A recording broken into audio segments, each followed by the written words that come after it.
আগামী জাতীয় নির্বাচনে নিরাপত্তায় থাকবেন ৫.৫ লাখেরও বেশি আনসার সদস্য বলে জানিয়েছেন আনসার ও ভিডিপির মহাপরিচালক মেজর জেনারেল আব্দুল মোতালেব সাজ্জাদ মাহমুদ। সোমবার সাভারের আশুলিয়ার গোকুলনগর উচ্চ বিদ্যালয়ে মৌলিক প্রশিক্ষণ উদ্বোধন শেষে তিনি জানান, গত ৫ আগস্ট থেকে নির্বাচনী প্রস্তুতি শুরু হয়েছে। তরুণ সদস্য বাড়াতে ১৮ থেকে ২৫ বছর বয়সী ১.৫ থেকে ২ লাখ সদস্যকে প্রশিক্ষণ দেওয়া হচ্ছে। প্রশিক্ষণ আয়োজন করে সাভার উপজেলা আনসার ও ভিডিপি কার্যালয়।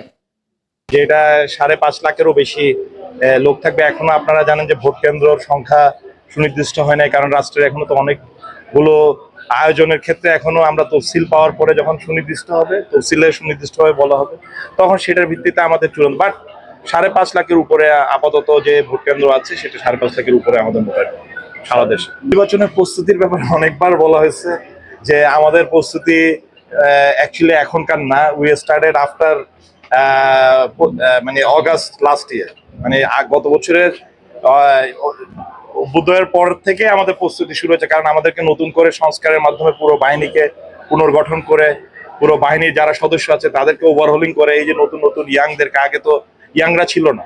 আমরা গত এই ১.৫ বছরে উইদিন দিস টাইম এর মধ্যে এই ১৮ থেকে ২৫ এই বয়সের স্ল্যাবের মধ্যে আমাদের নতুন করে membership basic training and advance training গুলো করানো হয়েছে, যেটা অ্যারাউন্ড ১.৫ থেকে ২ লাখ অলরেডি আমরা করেছি, এবং এটা ডিসেম্বর জানুয়ারি পর্যন্ত চলবে মেম্বারশিপের মাধ্যমে। তারপরে আমরা এর মধ্যেই আমাদের ইলেকশনের ট্রেনিং যেগুলো আছে এটার সাথে ইন্টিগ্রেট করা থাকে।